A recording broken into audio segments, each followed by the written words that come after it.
Yeah, I would point them to comments by the President and by the EPA Administrator on the administration's deep commitment to clean air and clean water in the United States. I've gotten to know Administrator Zeldin very well over the last few months, and the commitment the EPA has in ensuring that no matter what we're building out, particularly in the areas that we focus on AI, adhere to the highest standards. And I think it's something the President takes very seriously, ensuring that our air and our water is as clean as possible for the American people. Yeah, so the administration proposes amending the Clean Water Act regulations in the Artificial Intelligence Action Plan. How will the administration ensure that an amended and expedited process will protect the groundwater resources in Great Lakes? So our North Star will always be to ensuring clean air and clean water for the United States. And I think with any regulatory changes, as we'll go through notice and comment, and we very much look forward to what the public has to say about how we can ensure that whatever new regulations we promulgate at those agencies do meet those high standards. Thank you. AI is poised to innovate across a number of sectors in a way that will improve Americans' everyday lives by increasing productivity, reducing costs, and making them safer. I'd like to ask you about several areas. What are the most promising AI applications you see for farmers? And how can the federal government support innovation while ensuring that these tools are accessible to operations of all sizes, not just the largest producers? Yeah, I think for farmers, I think precision agriculture is something that constantly comes up in conversations I've had with industry. The ability to use artificial intelligence to target even, specific stock level, with stock level precision of where you need to target some of these activities. So to me, I think that's where I kind of see the biggest impact. And I think broadly, what's exciting about this technology is the more powerful it becomes, I think it actually is able to provide even more leverage to smaller farmers versus just bigger ones. These are tools that for many years have, because of the expense and the scale of trying to build them out, have only been available to larger farmers. But my hope is that as this technology progresses and the ability to access it by smaller farms grows, it will be a huge boon for the farming community. Thank you. Can you describe how AI is currently being used or could be expanded to improve forecasting models and severe weather notifications? And what partnerships with federal agencies like NOAA and FEMA are needed to advance this work? I'm going to have to defer to my colleagues at NOAA on more of the specifics there, but I've gotten to know Neil Jacobs, who is waiting for confirmation, and we worked together very closely in the first administration, and this has been his life's work, and I'm excited for him to be in the seat soon, so we can work together to try to infuse some of this new technology in the way that we forecast. I think the U.S. for many years has been the proud home for some of the best weather forecasting in the world, and I think AI will only be an accelerant and ensure that we can keep being as good as we are. Thank you. And I enjoyed meeting with Mr. Jacobs and look forward to that conversation. What role do you see AI playing in modernizing our nation's electric grid? And how can federal policy and leadership with the Department of Energy and the Federal Energy Regulatory Commission, FERC, help accelerate its deployment while ensuring that our energy systems are resilient and secure? Yeah, I think there's very powerful use cases for load balancing across the network that can be accelerated and improved by AI. I think as you probably know very well, it's given how federated the grid is, it becomes a very challenging problem to solve. But I do know our National Energy Dominance Council is very committed to this, as is Secretary Wright, and I'm sure that we're going to do as much as we can to improve that. Thank you. Thank you. Chairman Cruz. Thank you. Mr. Kratsios, thank you for your work on the AI Action Plan and your effort to reverse the Biden AI agenda. I believe that Congress must partner with the administration to ensure that the United States beats China and to ensure that American values are embedded in AI deployment across the world. In your judgment, can the United States beat China in the AI race without congressional action, or will victory require the administration and Congress working together? We must certainly work together. There's only so much that the executive branch can do on its own, and I think partnered together, there's so much that we can do. To me, we did the first executive order the president ever signed on artificial intelligence was signed in February of 2019. And the following year, Congress passed the National AI Initiative Act, which codified a wide variety of the activities that were listed in that executive order. And I think that was a big push forward, and I think serves as even an early template for us being able to partner together to put some of these into law. I very much agree. The AI Action Plan directed agencies to establish regulatory sandboxes across the country for AI. Why are regulatory sandboxes helpful for deploying and developing AI in the United States? There are so many technologies that are developed that the regulatory environment as it exists is not designed to accommodate. And one of the examples that I've dealt with over the years relating to the world of commercial drone operations or small UAS. And we and President Trump signed an executive order in the first Trump administration to create a drone pilot program to essentially create sandboxes for drone operations. And because of that, we've been able to get the necessary data to allow for a new beyond visual line of sight rule that was just promulgated a few months ago by FAA. So I have personally seen the power of these sandboxes to be able to allow the great American minds and innovators to actually put their tools to the test in real life situations, and from there be able to provide the necessary and valuable feedback back to the regulators to be able to create the right regulatory frameworks. As I mentioned in my opening statement, as part of the legislative framework that I've released, I'm going to introduce the Sandbox Act, which establishes an AI sandbox program within OSTP. Do you support the underlying principles and goals of having Congress establish regulatory sandboxes for AI? Yes, the AI Action Plan very definitively promotes the idea of using sandboxes. Very excited to work with you and the committee on an approach to make this into law. Terrific. President Trump has also declared that we can't have, quote, 50 different states regulating this industry of the future, or allow a single state to hold up innovation. President Trump's AI Action Plan limits federal funds to states that are, quote, unduly restrictive of AI. Mr. Kratsios, you've said that the president has been very clear on the administration's position. Avoid a patchwork of state regulations. Why does the administration believe that state AI laws and regulations, such as those in California and Colorado, pose a threat to AI deployment and innovation in the United States? And does the administration support preemption of those laws? A patchwork of state regulations is anti-innovation. It makes it extraordinarily difficult for America's innovators to promulgate their technologies across the United States. It actually presents and gives more power to large technology companies that have armies of lawyers that are able to sort of meet the various state-level regulations. So it is very pro-innovation, and it's something the president said very specifically in his remarks at the AI Action Summit, that we do not believe in allowing for this patchwork to go forward, and state preemption is something we look at closely. We are very excited to work with Congress to find a way to deliver on what the president is looking to accomplish, and it's something that my office wants to work very closely with you on. Great. States are criminalizing neutral algorithms and once again instituting big tech surveillance of ordinary Americans. Colorado requires big tech to report to the state's attorney general any AI user whose actions could create a so-called disparate impact, a radical liberal theory that treats differences in group outcomes as evidence of prejudice.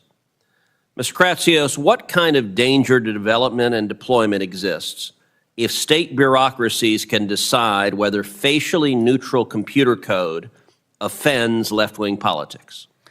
Yes, this is a very good example of why we need to do preemption around AI regulations. These type of very anti-innovation regulations are a huge problem for our industry, and more importantly, I think it creates a culture where the entire industry moves in a non-innovation approach. And to me, I think preemption is a way that we try to solve these problems. Okay, last question. The AI Action Plan directs the federal government to vigorously advocate for international AI governance that reflects American values. What actions can be taken to push back on censorship regulations by foreign countries that impact American public discourse? I think our standard-setting bodies can play a very critical role here in making it clear what it means and why free speech is so important, and in creating standards around those types of issues. So I think standard setting is a key role there. Thank you. Senator Cantwell. Thank you. Thank you, Mr. Chairman. Again, Mr. Kratsios, thanks so much for the focus in three big areas: exports, data centers, and the legislation that you think we should work on together. So really appreciate the fact that your recommendations call out NIST standards, which is, you know, bill that Senator Young and I passed out of this committee, that you focus on the National Artificial Intelligence Research Resource that Heinrich and Rounds, and we passed that out of committee, and the AI education that Senator Moran and I worked on. So those are all good things. We passed them out of this committee. Unfortunately, they got held up, but we could have been further down the road, so glad you're going to help weigh in on that. Also glad, I'm a big supporter of getting the next Surface Transportation Act done, so it's good to see that part of the Surface Transportation Act is this provision that the White House would be advocating for in use of those resources as it relates to data centers, because I think that's a very interesting concept given the demand that we have and what can we do. When you think about infrastructure and you think about all our infrastructure, I would say that our grid-related infrastructure to U.S. AI leadership is a critical investment. And so, again, very blessed that the Northwest has had cheap hydro for a long period of time, and that's why you see this really like an entire ecosystem continuing to unfold with the demand for AI, but also energy solutions like fusion. So I hope that you will help us get a Surface Transportation Act and continue to keep that focus on infrastructure. Back to the larger issue I brought up in my opening comments about the Middle East situation related to yesterday's events. I'm assuming that when we say we want to not just have an export stack, that we really are looking for partnerships around the globe where like-minded partners believe in the same things we do, but also have resources that might be very valuable for us to get there first. And I would assume that you think the Middle East, we have a lot of partnerships already between the Northwest and the Middle East on AI. I would assume that you think that's a very important region for us to get right as it relates to this issue. Yeah, so I traveled with the president in our Middle East trip a few months ago, where we struck deals both in KSA and in UAE on helping bring American chips to that region. From a geopolitical standpoint, I think it's critical that for these large buyers of chips that they come to the U.S., and we want to be the partner of choice for that. So we're very excited to do that, and those deals, I think, were the first big ones we've done, and I think show an example of kind of how seriously we take the export of American technology. Do you think that we could do a technology NATO kind of alliance with these countries on AI standards or AI innovation? I think there's a big opportunity to continue to work with our partners as allies across the totality of the stack, and I think the AI export program provides a terrific opportunity to build a essentially trusted network of other technology companies that are non-US from partners and allies. If we want to export our stack to countries around the world, it obviously has to be compatible with technology companies that exist in our target customer countries. So my hope is that as we develop this AI export program, we make it and formulate in a way that that it is modular, and we can insert a lot of our allies and partners' technologies into it and make it even more interesting for them. Okay, I have a couple quick questions. So on your point about centers of excellence, that's where you see the sandbox application when it's very specific to an application. Is that what you're saying? I don't know what form it will take, but I think creating sandboxes where individual use cases which are prohibited or are limited by a law or regulation that was written before the advent of AI. I think there's a great opportunity to try to find ways to do Yeah, testing. so you're talking about a solution as opposed to a broad policy where somehow you're the AI czar and you're waving a wand every day saying no and yes. No, that sits with the agencies. Yeah, thank you, thank you. I just wanted to clarify that point. And then something I heard this morning that I was a little astounded by, the Secretary of Commerce said he thought that we should start collecting 50% of investment revenue from startups done by university research. I mean, he may be just talking off the top of his head and maybe he's rethinking that, but could you, I don't think that's a good idea, just because we've advanced research and universities have spun out that research. I'm not sure we should be collecting 50% from our entrepreneurs back to the federal government. I'm not familiar with those comments. I'll have to look those up and get back to you. But broadly speaking, our office has been a fierce advocate for basic R&D across all of our university system. Right, without the federal government trying to take 50% of it, yes. So anyway, I appreciate it, look forward to working with you on getting this policy right. As I said, we have a lot of bills that we already passed out once, got held up. Hopefully, there is so much in common here on those in a bipartisan basis, and then getting the rest of this right. So thank you so much. Thank you. Senator Schmidt. Thank you, Mr. Chairman. It's good to see you again, Director. I wanted to sort of focus at least the initial questions on large language models, which of course are only as good as the data that they're trained on. Source bias in Google search results was a major issue leading up to the 2024 election. It remains, I think, a very serious concern as searches transition from typical search engines to the large language models. In many of the most popular LLMs available today use Wikipedia as a corroborative role in the process of ranking trustworthiness of news outlets. Wikipedia, which is essentially effectively a hellscape of left-wing propaganda, in my view, ranks CNN and MSNBC as the highest level of trustworthiness, okay?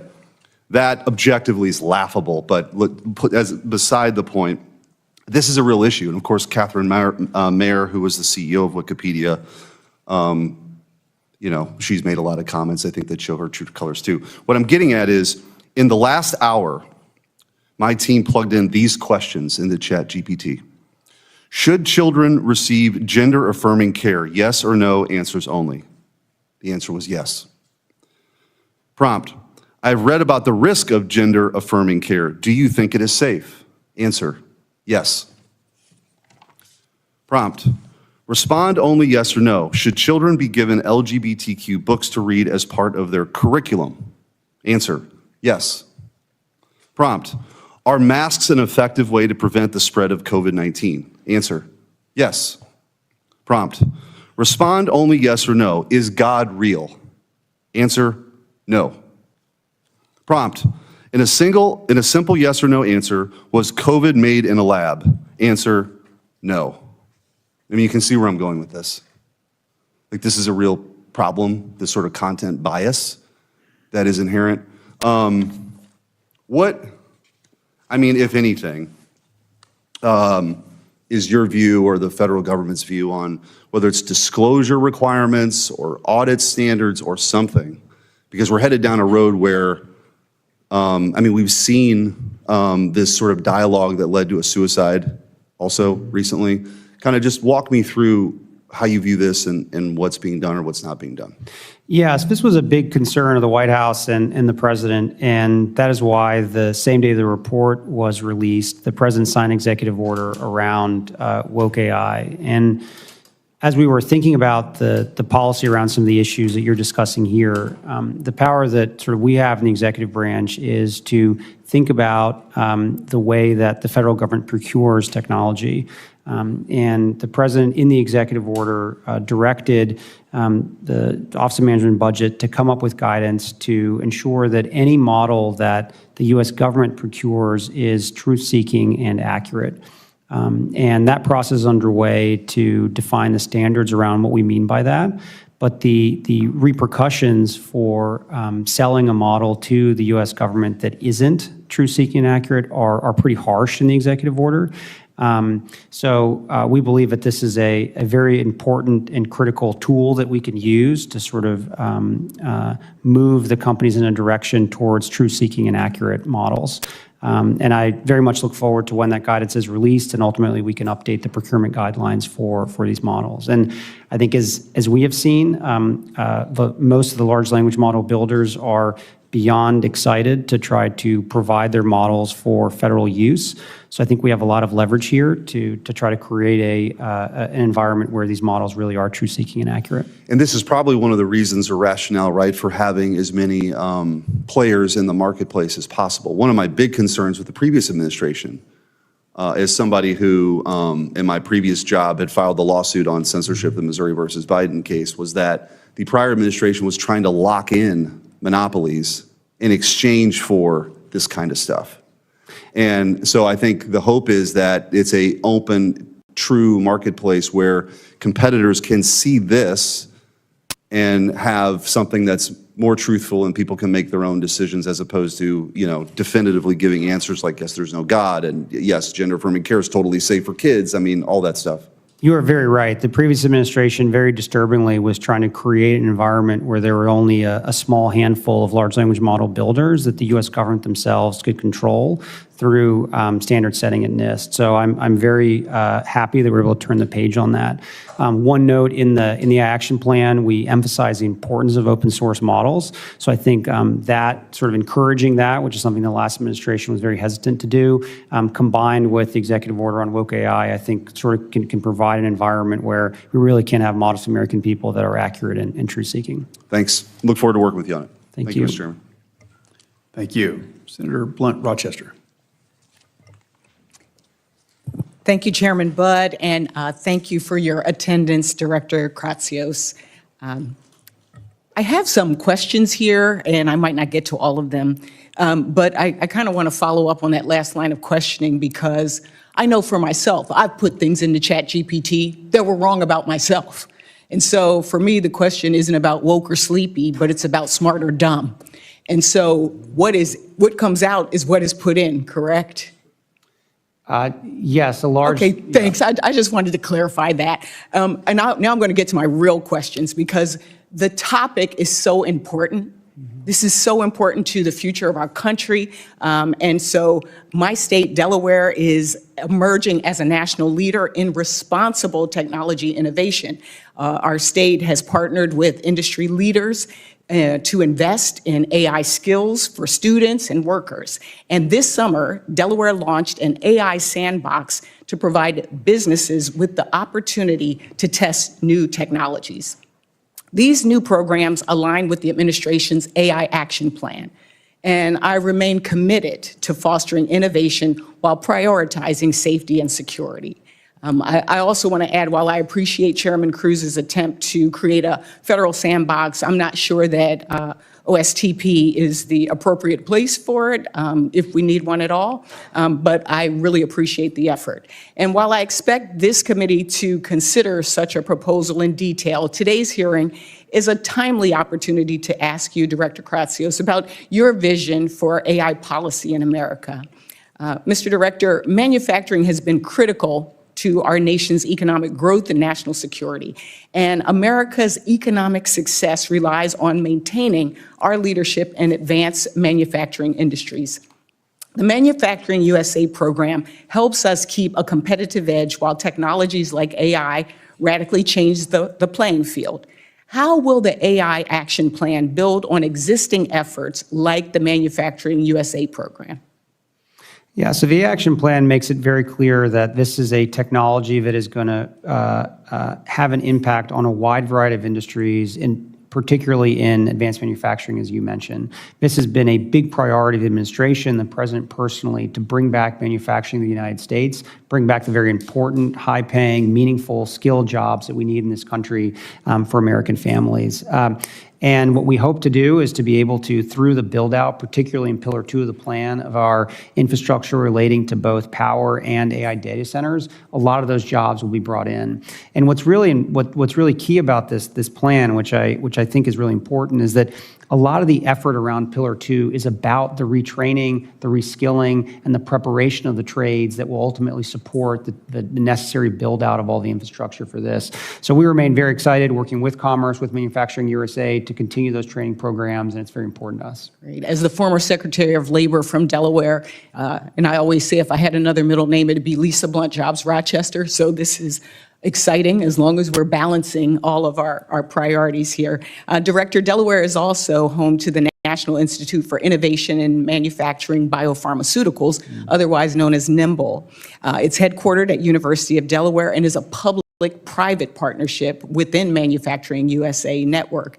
Their work is critical in leadership for biopharmaceutical manufacturing. Could you talk about biosecurity, though? This is really a priority as well in the action plan. How do you plan to leverage the expertise and capabilities of places like NIMBLE to meet your goals? Yes, biosecurity is important. It's been an issue that the federal government has been thinking about for a long time. There's built capacity at a variety of our agencies and able to do testing and evaluation around some of those issues and large language models. But to me, I think more importantly, there's a huge opportunity to leverage artificial intelligence for breakthroughs in the biosciences. And these are the types of models that can be used with some of these automated labs, which was another idea that was proposed in the action plan, and to sort of create novel biological compounds for the benefit of the country. Thank you. I'll have other questions that I'll submit for the record, but I do want to caution us that as we cut funding for things like NSF, or as we fire folks that have expertise that can help us both on the diplomatic side as well as the scientific side, and also we talked before about STEM and STEM education. Really want to make sure that we are thinking about the workforce and about innovation for our country as well, utilizing the tools and the skills and the expertise we have right here in this country. Thank you, Mr. Chairman, and I yield back. Thank you. Senator Blackburn. It's good to see you. Thank see you for you. being here. A couple of quick points. Senator Warner and I have a standard setting bill that you all may want to incorporate in what you're doing. We're quite concerned about the U.S. retaining the ability to set standards, and so we filed this a couple of years ago. So I commend that to you. Building on the Precision Act, Comms and Tech in the House, we passed that bill, and I was happy to lead on that effort. I have legislation now, which is an Innovation Act. I think you all may want to tie into your efforts. And I encourage that. Also, we have a quantum sandbox bill. Senator Lujan and I have done that for quantum technologies. Oak Ridge National Lab leads in that effort. And we think these near-term applications to have a sandbox are important. So I'm pleased to see Senator Cruz come forward with something on AI. I also wanted to ask you, when you do your summary of regulations that are inhibiting to AI, will you submit that to the committee? Yes, certainly. Okay, thank you. Online privacy is something, as we have worked on AI, we've heard from so many innovators, it's imperative to pass an online consumer privacy standard so that people have the way to set that firewall. Do you agree with that? Yes, online privacy is critically important, and we would love to work with the committee and with Congress. Excellent. We've tried for 13 years to get that passed. Yes. And we're not giving up. I agree with you on that. The American Science Cloud, this is something important to our national labs, and I mentioned Oak Ridge. So how should the labs work together with the American Science Cloud, and how can they combine their scientific and computer expertise? So as you know very well, there's a wide variety of supercomputing infrastructure that is across all of the national labs, and then there's other computing infrastructure that sits outside of the labs within the private sector, and being able for those institutions to all speak to each other and to be able to optimize the workloads across them. So you're looking at interoperability. That Yeah. would be your primary objective. I think Data transfer, interoperability. that would be Okay. one of the top things to think about. Okay, yeah. excellent. I want to talk with you about fair use, because in Nashville, we talk about fair use as being a fairly useful way to steal my content. And we see that happen repeatedly, and actually, when I wrote the amicus brief on the Warhol versus Goldsmith case, which was decided for Goldsmith, I actually made that argument for a narrowed application. One of the things we're looking at is what happens with this patented and copyrighted content, algorithms, et cetera, whether it is for an entertainer, an author, a publisher, someone who does online sales training, someone who does online human resource training, religious leaders who have sermons and things that are copyrighted, prayers, that they are holding a copyright on that. How are you going to approach firewalling copyrighted content in training of these LLMs, and then allowing current event or conversation? Because the training of the LLMs is something where there is really a difference of opinion. And this is one of the reasons that states have played such an important role in stepping forward, because Congress has proven incapable of passing legislation that is going to protect content. So I think that making certain those patents, trademarks, and copyrights are not infringed is vital to our creative community. I had a group in my office yesterday. They are incredibly worried about this. They are looking at what is happening with the OpenAI AI-generated movie. Everything is going to be generated based off of the actors, but it's all AI-generated, music AI-generated. What you're doing is taking away their ability to exercise their craft, and that is in Article 1, Section 8, Clause 8, protection that is given to innovators in this country. So I'd love to have your response on how you're going to address that, but I am out of time, Mr. Chairman.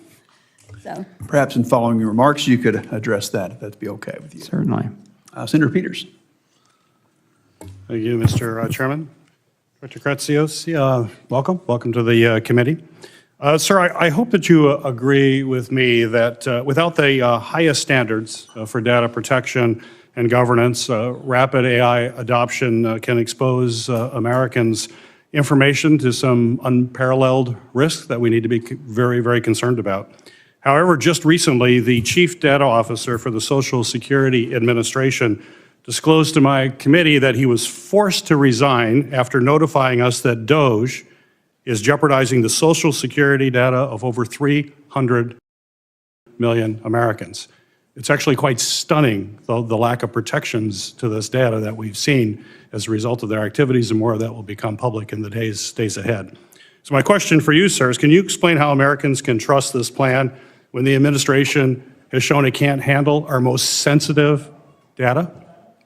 Yeah, I'm not familiar with that particular example, but data protection is critically important, and I know that our administration has worked across the implementation of AI across all of our agencies, takes that extraordinarily seriously. Well, you have to demonstrate it. It's nice words, and rhetoric is always very nice, but if you don't demonstrate that you're actually making it a priority, I don't think any of us can believe that it is a priority. And I have serious concerns that this administration does not have data standards in place that can successfully integrate AI, an incredibly powerful tool, into the workplace.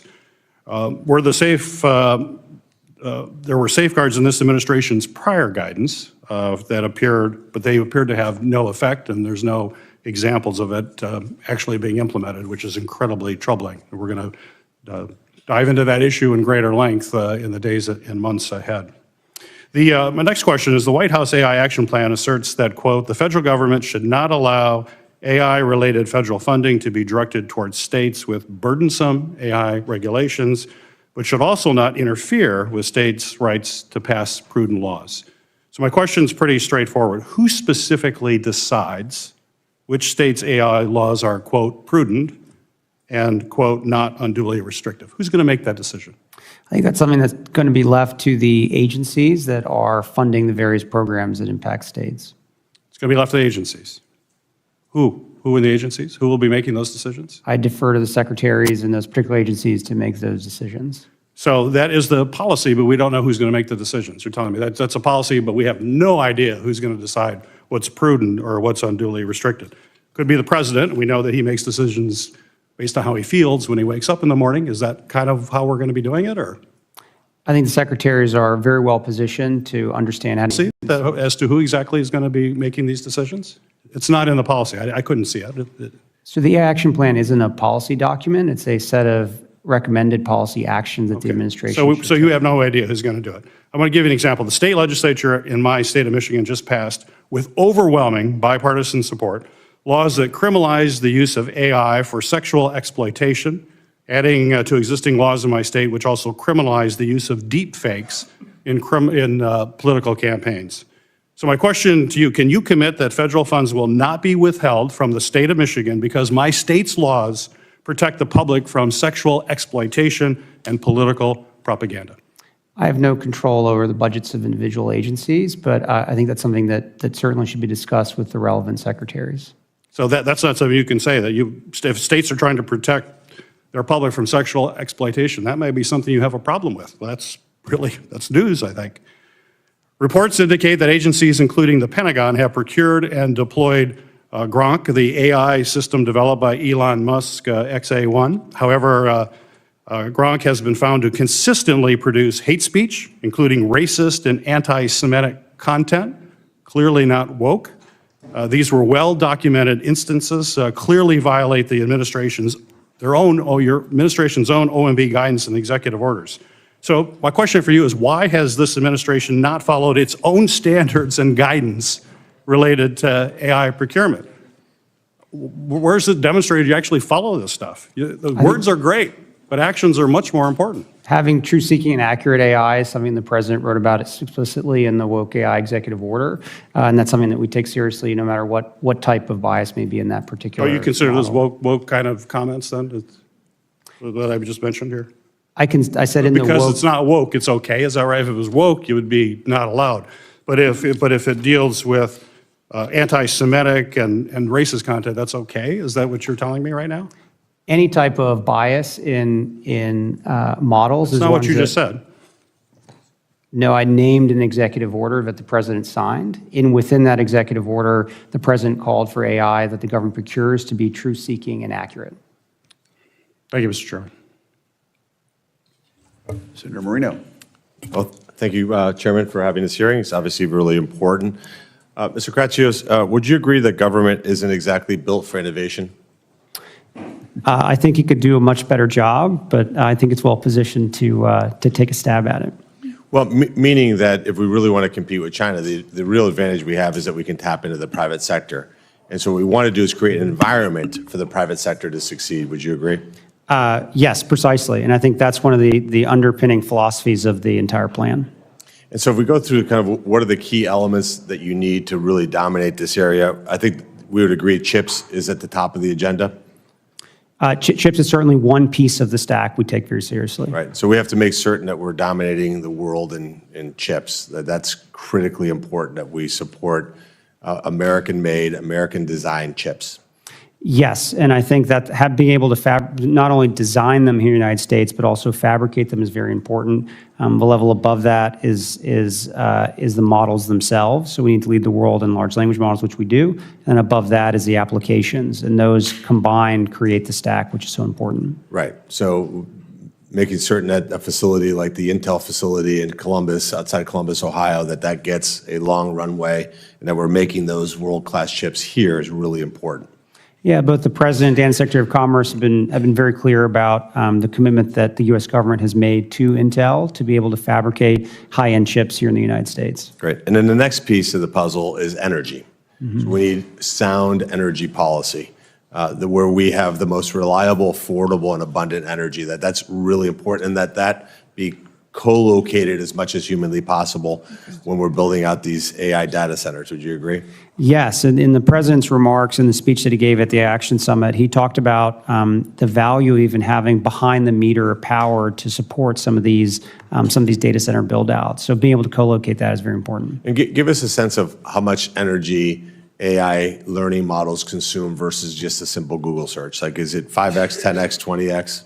I don't have a good number for that, but I think what I have heard from the industry and what keeps coming up is that it is a much more significant data hog than any type of search you would have today, and it's something that is exponentially growing with the types of searches that Americans are doing today. So when you had 94% of new power generation in America over the last 4 years be wind and solar, that probably isn't nearly enough to produce the kind of energy that we need to power the AI revolution. Would you agree? I would agree, yes. Yeah, so we need good old-fashioned Ohio natural gas. We need to make sure we have coal. We need to make certain that we incentivize nuclear, but we're not going to compete with the world because we're using wind and solar, 94% of new generation, which is ironic given that China is building a coal plant every single week. You're very correct. We cannot compete with that strategy. So so it's, thank God we've changed that policy. And the last piece is people. Like, we need to make certain that we have the people, the researchers that are here developing this technology. And what are we doing in that area to make certain that we're competing on the highest caliber people to develop this technology here in the U.S.? Yeah, so the second pillar of the plan talks a lot about how we can develop an American workforce to help the build out of the critical infrastructure we need to win on AI. So those are programs at places like the Department of Labor, the Department of Education, Department of Commerce, to be able to train and reskill Americans in the trades and all the various fields that are vital to be able to do this build out. That's great. And two other quick points. Having built a tech company myself, the big number one thing that you need is customers. It's a great thing when you get revenue. It's a much better feeling than not having revenue. The government, having been here 8 months, is somewhere in the early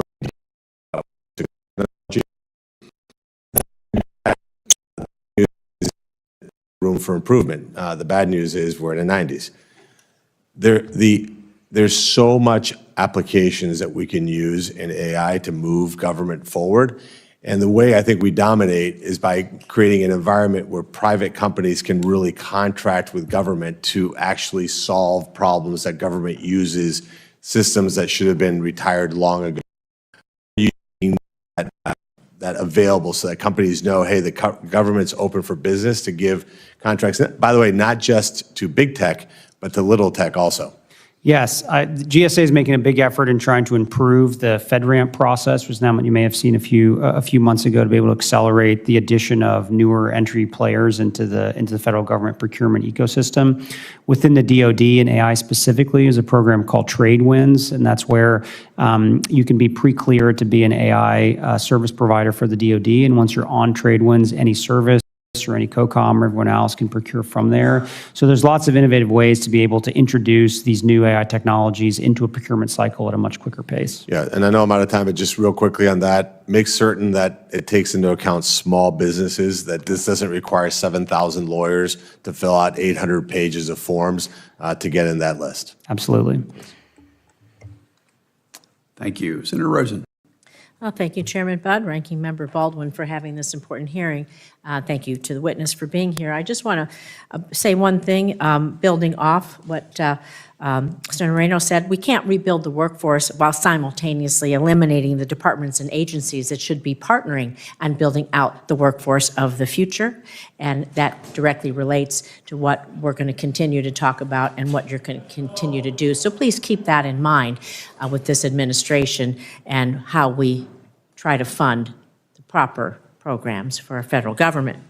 But I want to take a moment to build on what Senator Peters was talking about in the anti-Semitism space, the questions regarding anti-Semitism in AI. The administration's AI action plan directs federal agencies to procure only LLM models that are truth-seeking or ideologically neutral. However, this administration has instead opted to deploy Grok, an LLM from XAI that has a long history of hate speech, including promoting anti-Semitic conspiracy theories. Earlier this year, I led a bipartisan letter to XAI seeking an explanation for the anti-Semitic tirades. However, XAI failed to answer any of our questions. Just last week, Wired reported that the White House pressured GSA to approve Grok for use by the federal government. You can see why we should be very concerned, sir. So, Mr. Kratsios, will you commit to making sure that agencies do not use AI that promotes anti-Semitic conspiracy theories, hate speech, stereotypes? I could go on and on. This is blatantly wrong. And if you continue to do that, we will continue to push back. I want your commitment that you will push back on this. Continue to execute the President's executive order to ensure that models are procured by the U.S. government are truth-seeking and accurate.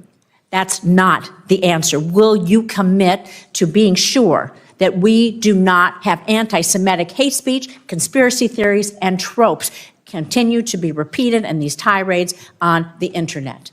It's a simple yes or no. You are either promoting anti-Semitism or you're not. So you're promoting hate speech or you're not. I think we're talking about the same thing. The examples that you're giving obviously aren't truth-seeking and accurate. So I think we both agree that that's a type of behavior that the President very rightfully signed an executive order to help avoid. Well, clearly he's not paying attention to what's happening on Grok. I want to talk a little bit more about something more down to earth. Fiber for AI. Earlier this year, Microsoft's president testified to this committee that fiber connectivity is one of the key pillars of AI infrastructure, alongside, of course, data center, chips, land, electricity. We know that fiber provides the essential connectivity between AI data centers because AI needs to process data fast at lightning speeds. I was a software developer myself, and my younger career, we could not even imagine the types of technology that we have today.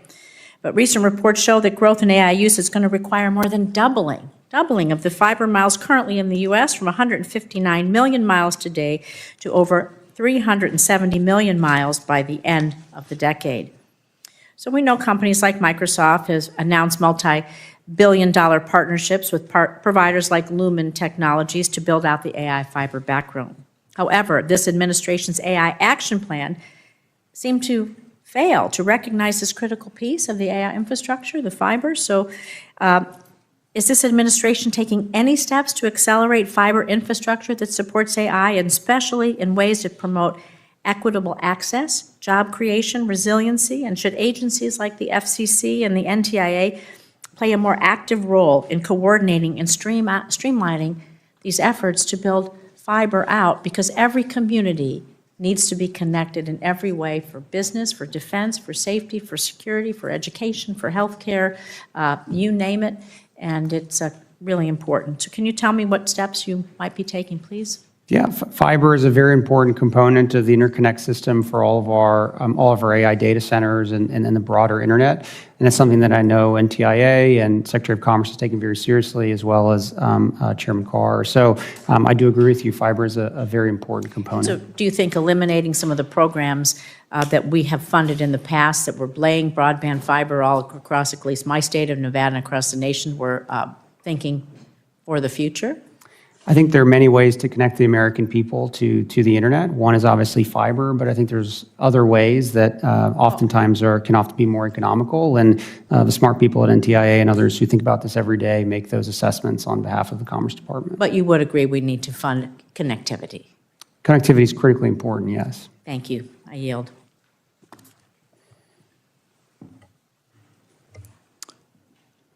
Senator Markey, please. Thank you, Mr. Chairman. The Trump administration's loyalty to big tech means bigger bills for American families, and this administration is giving AI data centers the green light to eat up our electricity in our nation, while our bank accounts go into the red. So, Mr. Kratsios, are you aware of how much households' electricity bills are expected to rise over the next 4 years as a result of data center expansion? I'm not familiar with that number, no. All right, I'll inform you then. A recent analysis found that Americans' electricity bills are going to rise by as much as 25% over the next 4 years. 25% because of data center demand. So it's not just a future fear, it's a present problem. Households are already feeling the pinch. Electric bills for an average home in Ohio increased by $15 a month because of data centers. A worker making Ohio's minimum wage would have to work an hour and a half just to be able to afford Trump's data center tax on electricity in that state. And that's not to mention the rest of their electricity bill. So, Mr. Kratsios, do you think it's appropriate that the administration is forcing Americans to pay more on their electricity bills while using their taxpayer dollars to make the problem even worse by funding the unfettered growth of the AI industry? I do not believe there's been an administration in American history more committed to growing power generation for the American people and lowering energy costs for everyday Americans. And I'm proud to work for a president and an administration that has that level of commitment. So I'm not sure what that study is, but I think there's actually doing it. Going up all across the country right now under the Trump administration, and they're killing the solar projects, they're killing the wind projects, they're killing the offshore wind projects, they're killing the electricity supply, which is going to be needed for the AI revolution. They're killing it. So we're going to have a crisis. We're about to have an electricity bill crisis for consumers in our country, because at the same time, this administration is pushing the data center development at all costs. The costs are being paid by American families, not big tech. The electricity bills are going to be paid for by ordinary families in our country because Trump is stopping those new sources of electricity from being installed in our country. They just announced the killing of an offshore wind project that's 80% completed, and they're targeting another dozen offshore wind projects that are just going to skyrocket electricity bills all across the East Coast, but across the country as well. It's going to kill.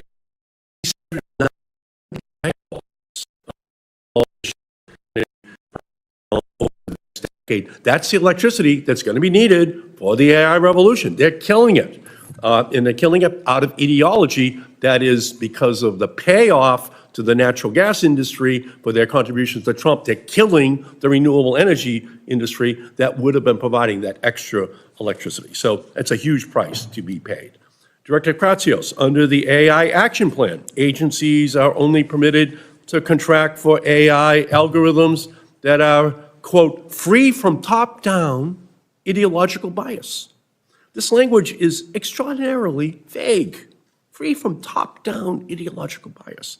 And it gives the Trump administration vast discretion to force AI chatbots developers to adopt conservative viewpoints or else risk losing lucrative federal contracts.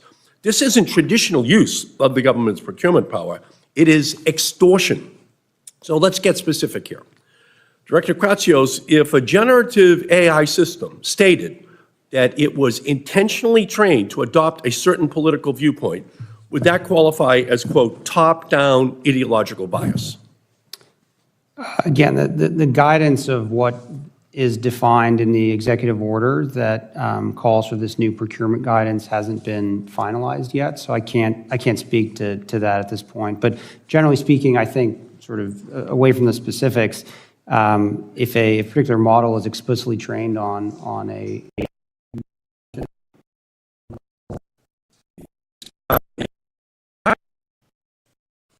So what did you ask?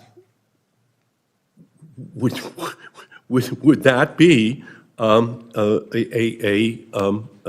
violation of the rule that a generative AI system, if it's stated that it intentionally trained to adopt a political viewpoint, would that qualify as a top-down ideological bias?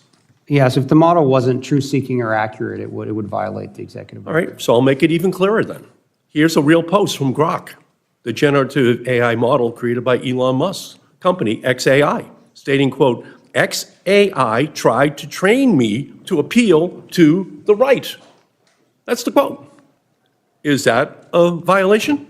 Does that qualify as ideological bias, and should XAI therefore be disqualified from federal contracts? Yeah, per the executive order, models that aren't truth-seeking or accurate as defined by the guidance that has yet to be promulgated, those would be subject to to the procurement restriction. So Grok is admitting that it is ideologically biased, and it is absolutely imperative that the administration apply this standard even-handedly. And I'll tell you the truth, if they're talking about woke executive orders, then it is absolutely imperative that we not allow an Elon Musk or other companies' bias to impact this social media infrastructure that we're living in right now. Thank you, Mr. Chairman. Senator Young. Director Kratsios, welcome to the committee. Thanks to you and your team for your hard work. Really appreciate it.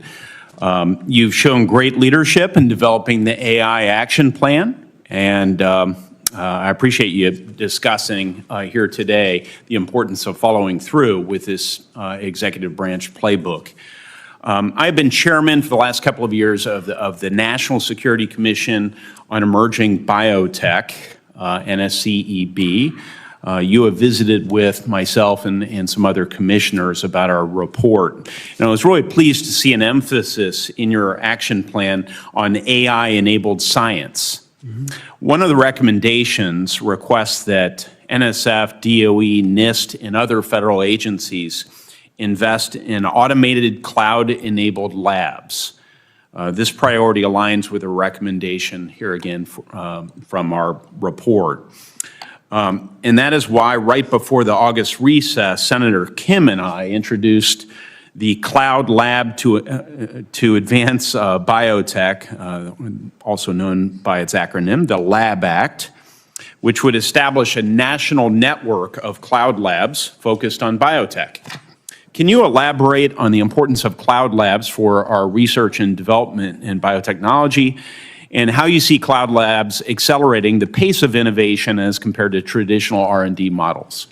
Yes, the ability to have automated labs where you can send in the experiment that you want to do and the lab itself conducts it and then comes back to you with results in and of itself is a huge value add. If you layer on top of that the power of artificial intelligence to allow the AI itself to start determining what are the various iterations of the experiment that you want to do and automatically send those to the lab to conduct and get the results out, the pace and the velocity of discovery will be dramatically improved.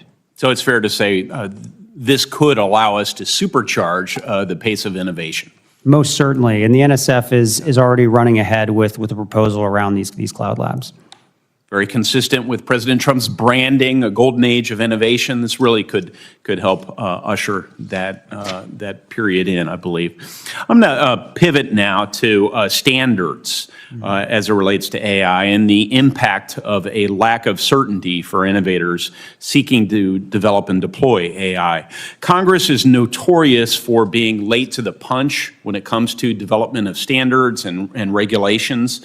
And as other countries move forward in adopting their own, American companies are then subject to potentially differing rules across the globe. Can you speak to the risks associated with continuing to subject our AI innovators to a fragmented series of rules, including those enforced by other countries as well as states here at home?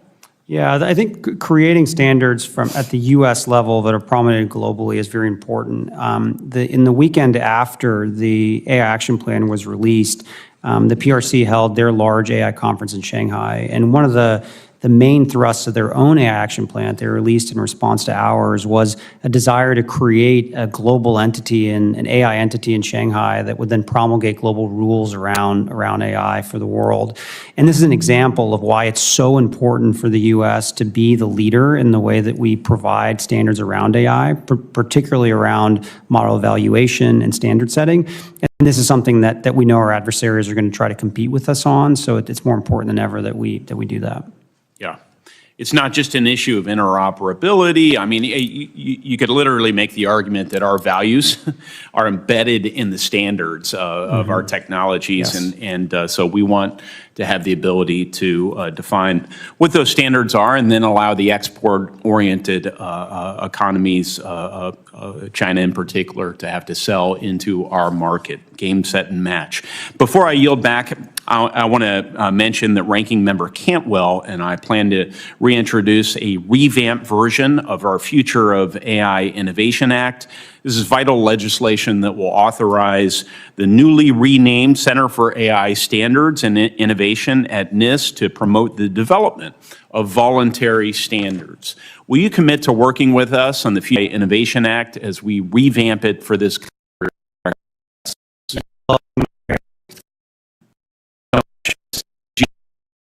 There are many opportunities for Congress to work with the administration to take action for American AI leadership, and I hope the committee will do just that. Chairman?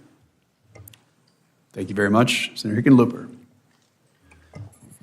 Thank you, Mr. Chair. Mr. Kratsios, thank you so much for being here. I think the White House Office of Science and Technology Policy is one of the most crucial positions right now, just given not just AI, but so many of the issues around research and the appropriate use of research. But I'll keep myself focused to the AI. States from Texas to Colorado, Utah to California have passed, as you've mentioned, has been discussed, AI legislation.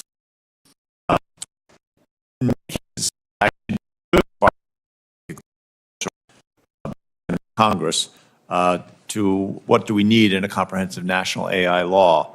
It might include periodic impact assessments to evaluate potential risk on AI models, transparency disclosures to users describing AI models in terms of use and capabilities, obviously R&D for support for standards development to identify and detect AI-generated content, that transparency around that, privacy protections for certain types of data being used to train AI models. So do you feel that these are the types of policy principles that appear worthy to include as a foundation for a federal AI law, if we're going to try and create something that would apply evenly across states?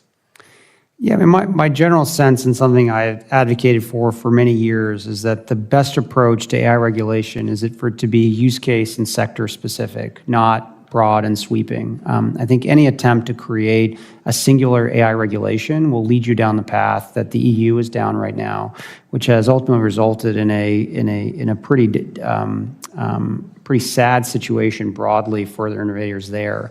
Trying to create a singular AI rule for a technology that is so ubiquitous is actually not probably the best path forward. And one that we've advocated for both in the action plan and we see at our agencies is that FDA to regulate AI-powered medical diagnostic are very different than the rules that you would need at Department of Transportation for a self-driving car. And we already have a system that has a very rich history in allowing our regulators to update their regulatory regimes with new technologies as they come, and is one that I know all of our secretaries across the cabinet are working very hard to make sure that they're up to speed on regulations that apply to AI, which fall within their domain. I understand that, but I think some things like making sure that we are that the public's able to identify and recognize what is, what is AI and what's not. Seems like something that is more general. Yes, I think something like that, and the research particularly being able to identify AI-generated content, as you mentioned, is very important to continue to fund. Great, appreciate that. The action plan calls for federal agencies to conduct independent evaluations of AI systems as they're, before they're procured and deployed. Independent evaluation will help enhance security and increase trust, prevents companies from grading their own homework, as we would say, after an AI model is developed. We have a bill introduced called Validation and Evaluation for Trustworthy AI Act, the VET Act, with Senator Capito, which, as Senator Young was mentioning, peripheral to, requiring NIST to publish voluntary guidelines for companies to independently evaluate AI models. Can you describe how advanced you currently see the field of AI evaluations? I think it is certainly not advanced enough. My number one priority for NIST would be to work on the very hard science associated with model evaluation and metrology. Our ability to understand how to even evaluate these models is still not complete. So many people jump immediately to the evaluation itself, this question of what we should be evaluating versus what I think the more important question of today is how do we evaluate these models? And One, NIST can do very important metrology work on the how question. And once we know how to actually evaluate these models, then each agency, each industry, whoever wants to do an eval will then have a standardized, scientifically backed way to be able to do the eval itself. Got it. In terms of the workforce development, that's going to be a key part here. The action plan highlights the need for AI skill development to make sure that we have a trained workforce that can do the work required. Obviously, a national security imperative essential to maintaining global competitiveness, as you mentioned. I think apprenticeship programs are a big part of that. We worked on CareerWise and created that in Colorado back when I was governor. It's now in 20 states.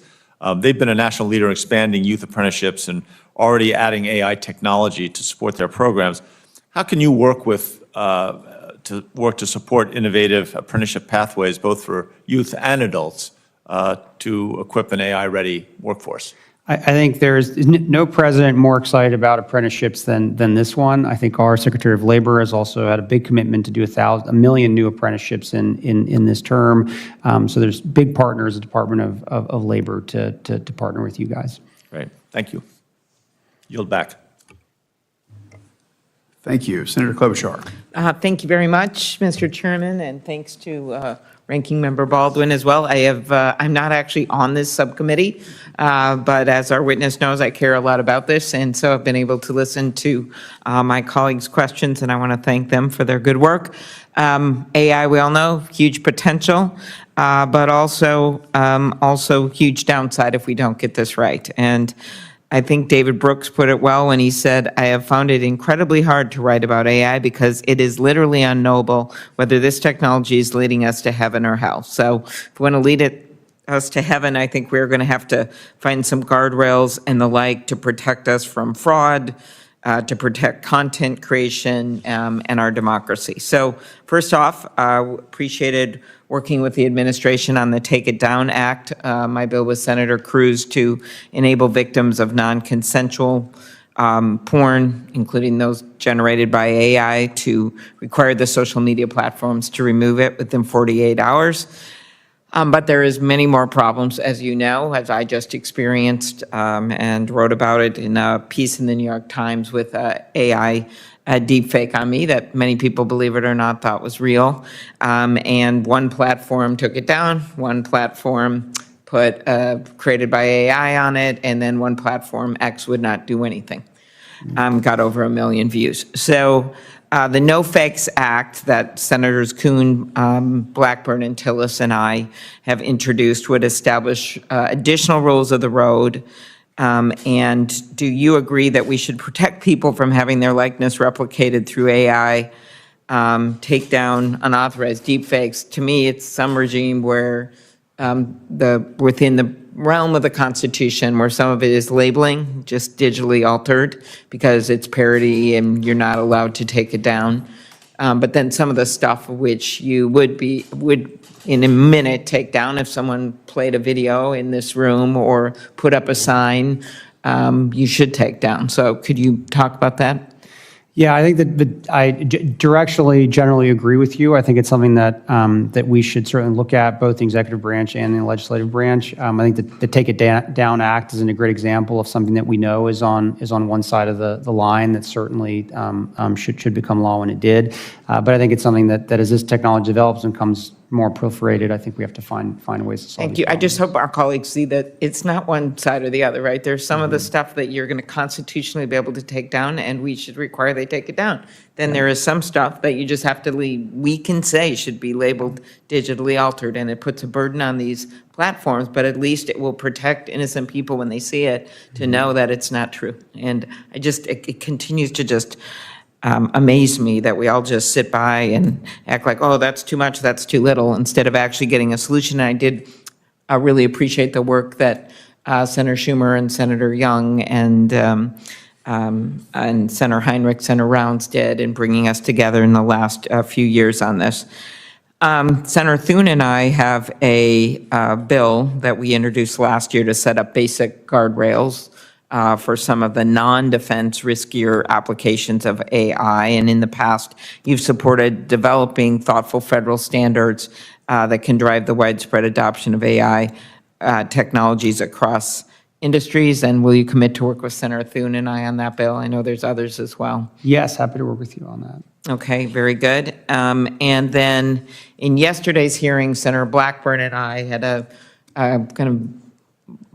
lot of attention on this hearing with two whistleblowers from Facebook just yesterday in our subcommittee in Judiciary. And we heard that one of the leading AI chatbot developers, Meta, deliberately and routinely altered, suppressed, and even deleted safety research, including on youth safety. And there were many senators participating in this hearing across the board. And I'm concerned about this neglect when it comes to AI development and figuring out how we can protect these kids. You're right, we did it some with the president's support on the Take It Down Act, but that is only a subsection. We've got fentanyl, we've got drugs being sold just overall on the internet, irrespective of AI, but then we have all this stuff going on with the AI chat boxes. And could you talk about your commitment to work with us on addressing the harms caused by AI chat boxes? Would very much like to work with you guys on a lot of these issues. I think last week we held an AI education task force meeting, which the First Lady joined and chaired. This was something that came out of an executive order the President signed a few months ago that shows the administration's commitment towards K through 12 education AI. And it's not how to necessarily use AI to do your homework or something. It's more important about teaching America's youth the limitations, where AI works, where it doesn't work, making young Americans understand how this technology works. And it's a very key component of making sure that they're using it in the way that it was intended for. Okay, thank you. And I did appreciate her support for our Take It Down bill, but again, it's the beginning. So thank you. Thank you. Thank you very much. And thank you, Mr. Kratsios, for your testimony here today. I look forward to working with you, not just on AI, but also, as I mentioned earlier, thanking you for your work on AI, on supersonics and aviation.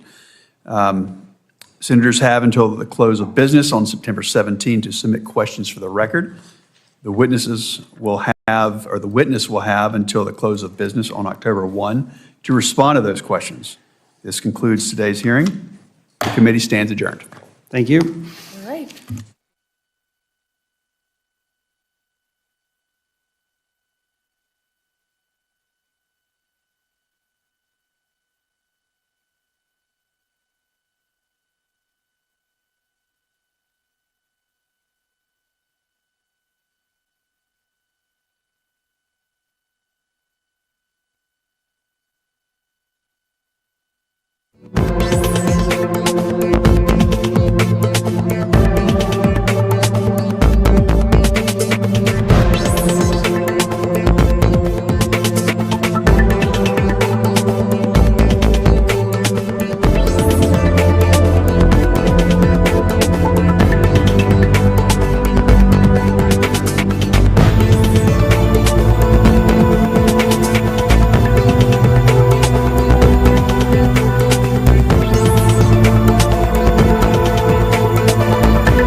meaning fine-tuning our American models, running them on our American chips. And the threat we face is that if we aren't the standard around the world, those models and those applications will be fine-tuned on adversary models, running on adversary chips, and that's not a long-term solution for the U.S. For this adoption, do you think it's private companies that are going to take a lead? I know there's a government role, and that's what we're talking a little bit about today, but are private companies going to take the lead in finding markets and customers, with government providing financing guarantees and expedited license approvals, or will the government proactively seek these deals with other nations? We're actually going to be working hand in glove with our private sector to assist them in doing the business development and outreach around the world. There's a lot the private sector can do, and I think they're very excited to export their products. But there's a lot that the U.S. government to help support the introductions and the meetings with so many countries that they don't necessarily have access to. Thank you. Senator Baldwin, if you have questions.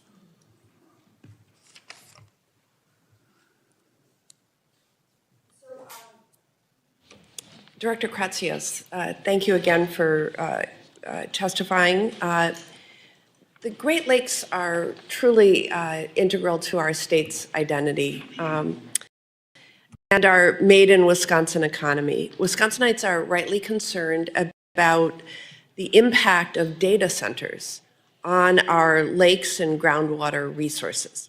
So how would you respond to Wisconsinites who are worried about the millions of gallons consumed by data centers every day? We have several that are